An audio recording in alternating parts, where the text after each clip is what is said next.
Hey everybody, welcome back to the Spinner Rack. Issue 6. Issue 6. Yep. Your weekly comic book reviews brought to you by ogenoDOTcom. And I'm Mark. I'm Taylor. And these are your reviews. Okay. First up, We got Brave and the Bold, number 12. The Big Conclusion. 12-issue story arc. Mark Waid and Jerry Ordway. Fabulous Jerry Ordway. I love his artwork. I like Perez better. So what do you think? That's me. I thought it was actually pretty good. I thought there were a couple of points that I really didn't like about it. Like, let's just go. The last page of issue 11, you see Superman and Ultraman just Floating in space. Showed in the first and page. then the first page of issue 12, they're on Wonder Woman's invisible ship.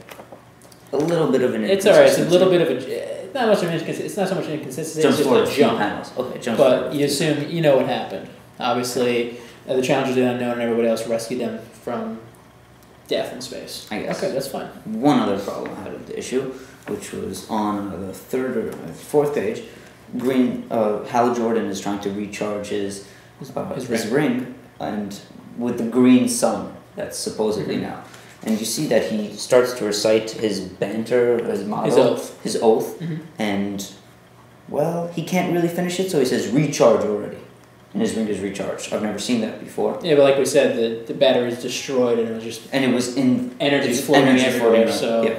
Who knows? Okay. What do you think? Mark Waid's Take Liberty. I thought it was good. There were some really cool character moments, some awesome fight scenes, and it was a good conclusion of the story, although I wish the last couple of pages focused on more than just the Challengers of the Unknown. But really? But that's what the book really has been about. Yeah, I guess, but there were tons of other characters there. Yes, I guess. But all in all, tons of fights. People are found. Some people die, sort of. Some people come back from the dead, disappearance, you know. Yeah. And there's one true sacrifice made. Yeah, someone does die, kind of. Yeah, sort of just, yeah. And the book ties into Final Crisis. Slightly. Okay. So, Slightly. What do you give it? I give it a B. Yeah, I'm going to give it a B too. I thought it was pretty solid. And the next issue, issue 13, is the first part of a new story arc, so pick it up if you're interested. Okay. We got Countdown. This is issue 2 this week. Countdown Final Crisis number 2. 2 weeks in counting. No, 1 week. Well, yeah, because so it really wasn't 52 weeks. I mean, if you count, we don't know how issue 1 is going to flow into DC Universe number 0. We'll see. We'll check it out.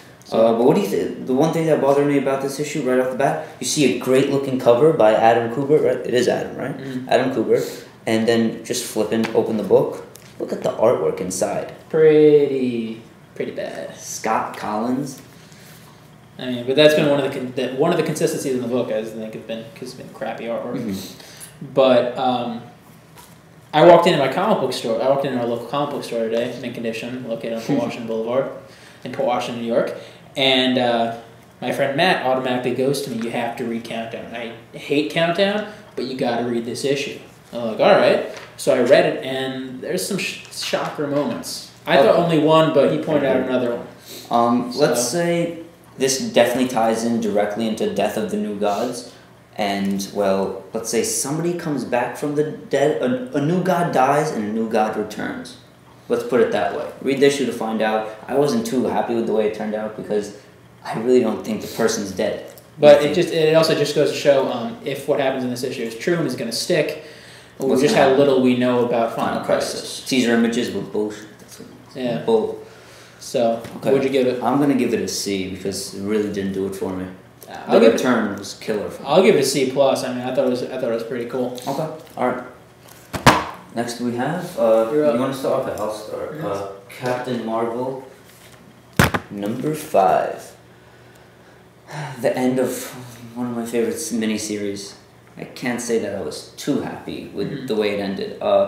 We find out a lot in this issue. We find out why Miss Marvel, I almost said Mary Marvel, why Miss Marvel banishes Marvel into the negative zone. We find out what they were planning on doing, and that's right in the first few pages, and I thought it was kind of stupid because he's no longer in the negative zone.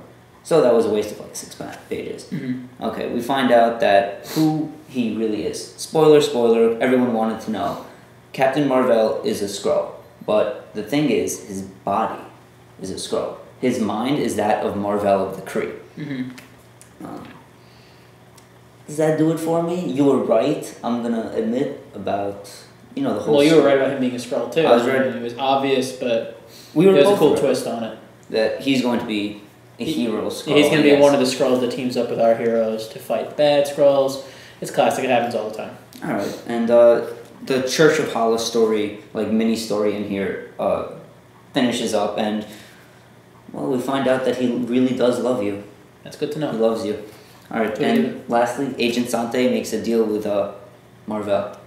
It's cool because I think this is going to lead right into Secret Invasion. I'm going to give it a B+. But then what does this have to do with Captain Marvel we saw in Secret Invasion? Busting down the wall at the Thunderbolts. Same one. And we find out right here, this is right from the last page.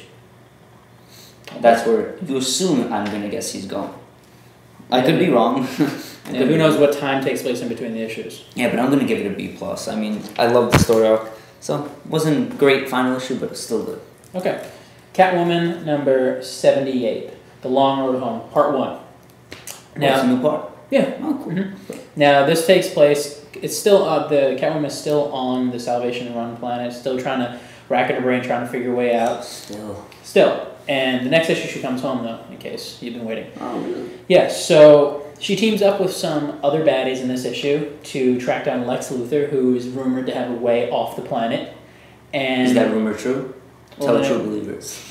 True believer, this is DC. You don't want Stan Lee. Right. So, yeah, Catwoman teams up with some baddies to try and track down Lex Luthor. Things go terribly wrong. Of course, there's a cat fight, hence the amazing Adam Hughes cover.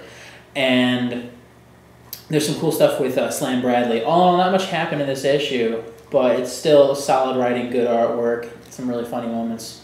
It's good, I give it a B. And rumor I heard today, I'm not sure if it's true or not, haven't yet to confirm it online, but I heard that Catwoman was going to be canceled with issue 81, sadly. I heard this, a tear came to my eye. Rumor, but the book's been selling so well. I really don't see how DC could cancel this book. What's so well? It's actually one of the top-selling books at DC right now. Believe really? it or not. Yeah, it's top 10. And DC has a lot of books, guys. Alright, so... Alright, I got Captain America 37. We find out a lot in this issue. No, I'm just kidding. Come on. Brubaker doesn't do anything. He puts things in acts and chapters. Okay, you thought that we would find out if Steve Rogers is really alive? Well, we kind of do on the last page of this issue. But the thing is, the catch is, we don't know if it's really Steve. It could be Steve, it could not be. A lot really happened in this issue, though. There was pretty much little to no action, except, action and fighting, except in one of Bucky's dreams, of, him and Captain America, except he said, hey, let me text my girlfriend to tell her to get to safety, or email her. It's kind of funny. But when he wakes up, Falcon is there, and Falcon just was talking to Tony Stark, and he's like, what is this? Bucky's now Captain America. You never talked to me about this. It's his decision. Yeah. Sure, they were friends. But I mean, that didn't do it for me. Tony Stark again being manipulative. Sharon now is completely in control. She's pretending with Dr. Faustus to, I guess, still be under his control. At the end of the issue, we find out what happens with Steve. And I give it a B+. I mean, I thought it was written very well, and you even get a guest appearance from Clint Barton, a.k.a. Hawkeye, a.k.a. Ronan. So it's good. B+, I give it. Okay. Last book is Amazing Spider-Man 557, the last part of Zeb Wells and Chris Pacello's 3-part story arc involving the Mayan gods and all this ridiculous stuff. Honestly, it's kind of hard to get through the issue. But speaking of team-ups, we had the team-up, The Brave and the Bold, great team-up book, and there's actually some cool team-up stuff in this between Spider-Man and a homeless guy, which is actually my favorite parts of the book. And there's a classic Peter Parker moment at the end of the issue between Peter and the homeless guy. The homeless guy is unbeknownst that Peter is Spider-Man. And just the last page sort of leaves me at ease knowing that even though Marvel rebooted Spider-Man, not that much has changed when it comes to Peter Parker. He's still the good guy he is.